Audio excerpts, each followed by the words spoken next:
আসসালামু আলাইকুম রহমতুল্লাহি ওয়া বারাকাতুহু। সম্মানিত দর্শক,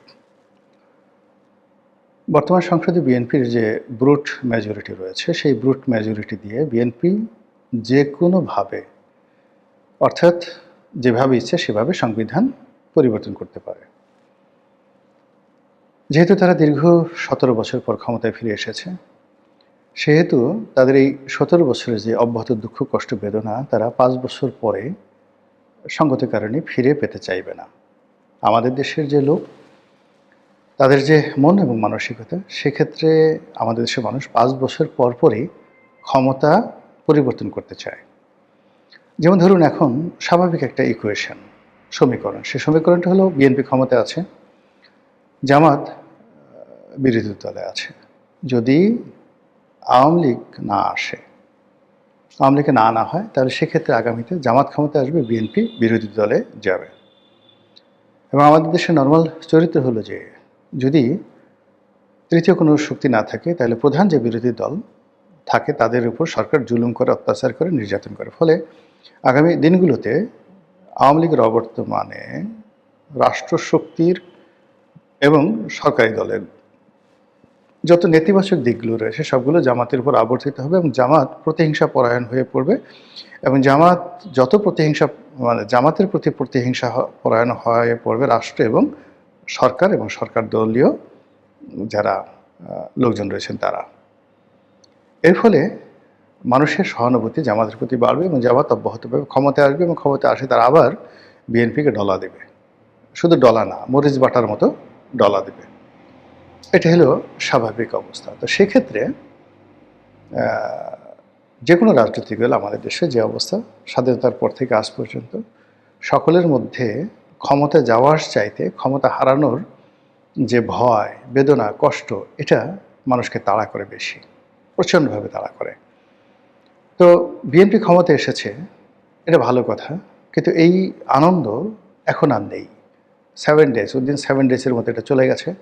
রোজার মাস বলে আমরা অনেক নেতিবাচক কথা বলছি না, বা আমরা অনেক কিছু শুনতে পারছি না, কিন্তু জাস্ট আপনি দেখবেন ঈদের বন্ধের পরে সরকারি অফিস খোলার সঙ্গে সঙ্গে সারা বাংলাদেশ কিভাবে উত্তাল হয়ে পড়ে। তো সেক্ষেত্রে বিএনপিকে প্রতি মুহূর্তে ক্ষমতা হারানোর ভয়, বেদনা তাড়া করবে। তো সেটা থেকে বাঁচার জন্য বিএনপি যদি সংবিধানে পরিবর্তন এনে রাষ্ট্রপতি শাসিত সরকারে ফিরে যায়, তাহলে এটা তাদের জন্য একটা বিরাট সেফগার্ড হবে। সেফগার্ড হবে এই কারণে যে এই মুহূর্তে তারেক রহমান সাহেবের যে ইমেজ, সেই ইমেজে মানে তারেক রহমান সাহেবের সাথে রাষ্ট্রপতি পদে সারা বাংলাদেশে প্রতিদ্বন্দ্বিতা করবে এরকম লোক রাজনৈতিক অঙ্গনে নেই, এমনকি আওয়ামী লীগও নেই। পরিস্থিতিটা ঠিক জিয়াউর রহমান সাহেবের প্রথম যে নির্বাচন হয়েছিল, সেই নির্বাচনে যে তিনি কর্নেল উসমানের সঙ্গে প্রতিদ্বন্দ্বিতা করেছিলেন, তখন জিয়াউর রহমান সাহেবের যে ইমেজ ছিল, ঠিক সেই ইমেজ নিয়ে তিনি তারেক রহমান সাহেব প্রেসিডেন্ট নির্বাচিত হতে পারবেন।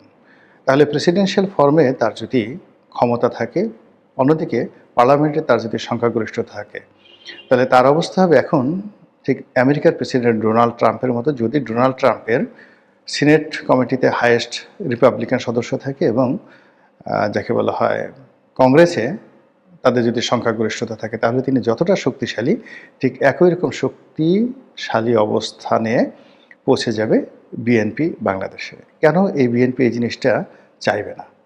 দ্বিতীয়ত, যে বিএনপি ঐতিহাসিকভাবে প্রেসিডেন্সিয়াল ফর্ম অফ গভর্নমেন্টের পক্ষে।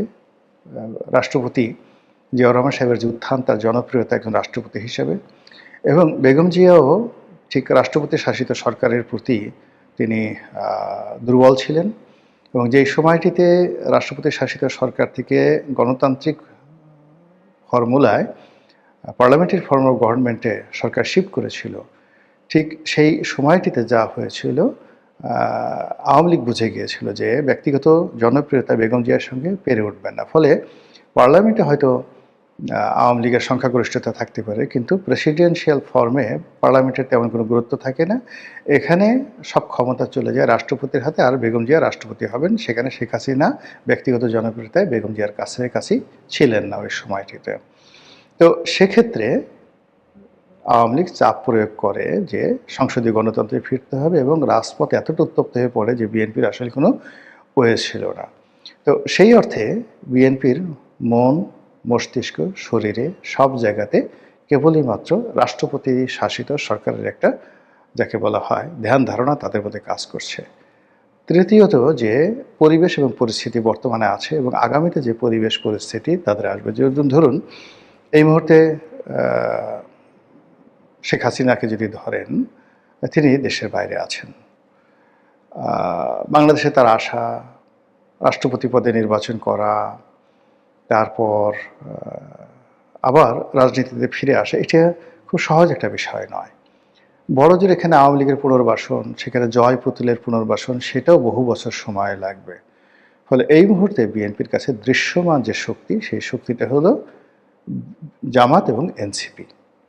তো জামাত এবং এনসিপি গত নির্বাচনে ইসলামী দলগুলোকে শেষ মুহূর্তে এসে যে কোনো কারণে হোক না কেন তারা ঐক্যবদ্ধ করতে পারেনি। কিন্তু আগামী নির্বাচনে নয়, ঠিক দেখবেন যে আগামী এক বছরের মধ্যে, জাস্ট এক বছরের মধ্যে সমস্ত ইসলামিক দলগুলো একই প্ল্যাটফর্মে চলে আসবে যদি আওয়ামী লীগ না থাকে। এমনকি আওয়ামী লীগ মাইন্ডেড যে সকল ইসলামী গ্রুপগুলো ছিল, হেফাজতের যে অংশটি আওয়ামী লীগের সঙ্গে ছিল, তারাও কিন্তু জামাতের সঙ্গে যোগ দিবে আগামী এক বছরের মধ্যে যদি আওয়ামী লীগ রাজনীতিতে ফিরে না আসে। তো সেক্ষেত্রে এই সম্মিলিত ইসলামিক দল, তারপরে জামাত, এদের যে দৃষ্টিভঙ্গি, এদের যে কর্মকাণ্ড, এদের যে জনপ্রিয়তা এবং এদের যে কট্টরপন্থী এদের যে কর্মী এবং সমর্থক, তাদেরকে মোকাবেলা করার জন্য একছত্র রাষ্ট্রীয় আধিপত্য এবং একছত্র ক্ষমতা, অনেকটা ডিক্টেটরশিপ, এটা না হলে তারেক রহমান সাহেবের পক্ষে ক্ষমতায় টিকে থাকা সম্ভব নয়। দ্বিতীয়ত, তাকে যেভাবে হোক না কেন আওয়ামী লীগকে পুনর্বাসন করতে হবে। আবার আওয়ামী লীগকে যদি পুনর্বাসন করতে যায়, সেক্ষেত্রে জামাত এবং অন্যান্য যারা লোকজন আছে তারা 10 হাতে সমালোচনা করবে, 10 মুখে সমালোচনা করবে, অনার সৃষ্টি তৈরি করবে, সমাজের মধ্যে জামাত আওয়ামী লীগ মারামারি হবে, বিএনপির লোক সেখানে জড়িয়ে পড়বে, থানা পুলিশ প্রশাসন এই কাজে এত ব্যস্ত থাকবে, আইন শৃঙ্খলার অবনতি হবে এবং আর একটা আনরেস্ট।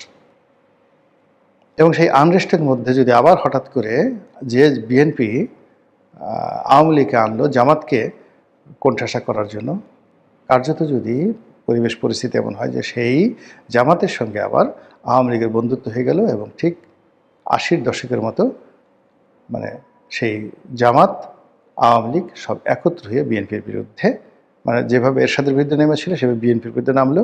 আবার 91-র পরে যেভাবে সব একত্র হয়ে বিএনপির বিরুদ্ধে নেমেছিল, ঠিক এইভাবেও আগামীতে কোনো, যাকে বলা হয়, একটা সমীকরণ তৈরি হয়ে যেতে পারে। তো সেই সমীকরণ থেকে বাঁচার জন্য বিএনপি তো নাকি তেল দিয়ে ঘুমাবে না।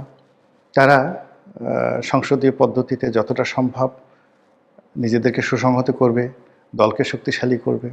আর যদি প্রেসিডেন্সিয়াল ফর্ম অফ গভর্নমেন্টে চলে যায়, তাহলে তাদের হাতে অনেকগুলো অপশন থাকবে।